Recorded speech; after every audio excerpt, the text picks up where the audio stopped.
As the garden's restoration progressed, Chris found himself drawn into the lives of the villagers whose stories breathed life into the historical space. One such character was Martha, a retired school teacher in her 70s with a sharp wit and a greener thumb than most.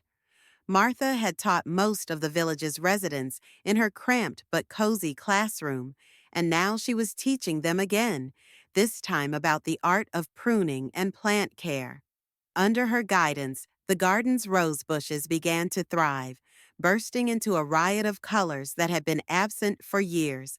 Her dedication inspired many, especially the younger generation, who had taken her classes as children and now worked alongside her in the soil. Another pivotal character was Tom, the local carpenter, whose grandfather had helped build the original structures in the garden.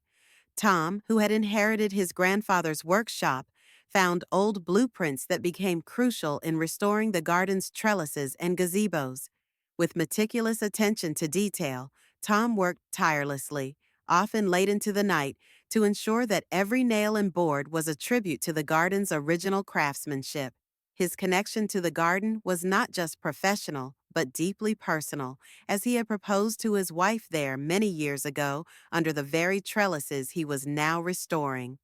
The project also rejuvenated the spirits of Elaine, the village's unofficial historian. In her younger days, Elaine had been a fierce journalist, and her love of stories drove her to document the garden's transformation. She started a weekly newsletter that soon grew into a beloved chronicle, distributed not just in the village but also online, attracting a wider audience intrigued by the community's dedication to their heritage.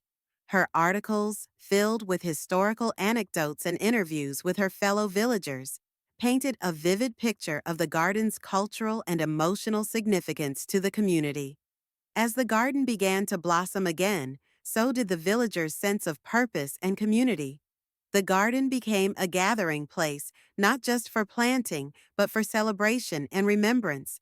Emily, a young artist and newcomer to the village, organized outdoor art classes in the garden, capturing the beauty of the flora and the faces of the community on canvas.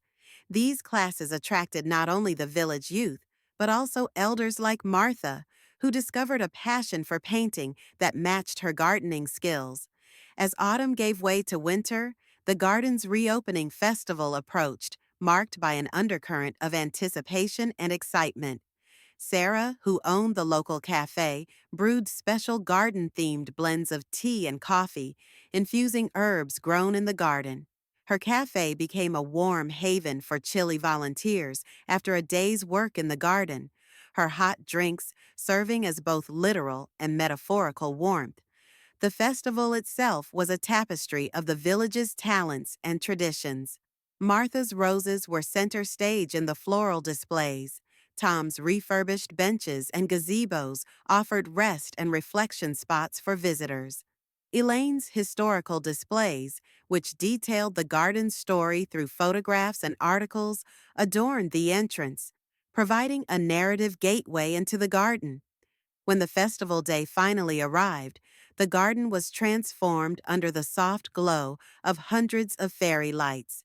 Music filled the air, mingling with the scents of fresh pine and blooming winter flowers.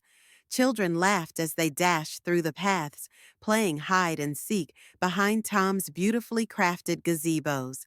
Martha, Tom, Elaine, and Emily watched with pride, their faces illuminated by the soft light, their stories interwoven like the vines climbing the newly restored trellis. Chris Hemsworth, standing amidst the revelry, felt a profound connection to these people and this place.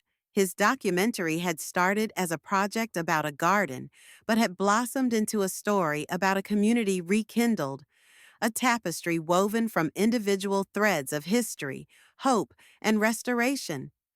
As he gave his closing remarks, his voice tinged with emotion, he realized that while his name might draw audiences to watch, it was the villagers' spirits and stories that would leave a lasting impact. As the night drew to a close, the villagers and Chris celebrated not just the restoration of their beautiful garden, but the revival of their community spirit. The garden was alive, pulsating with the energies of those who had nurtured it back to life, promising to be a sanctuary of beauty and togetherness for generations to come. This extended narrative provides a deeper look into the lives of the villagers, emphasizing how their personal histories and efforts are crucial in reviving the garden, thus enhancing the overarching theme of community and continuity in the story.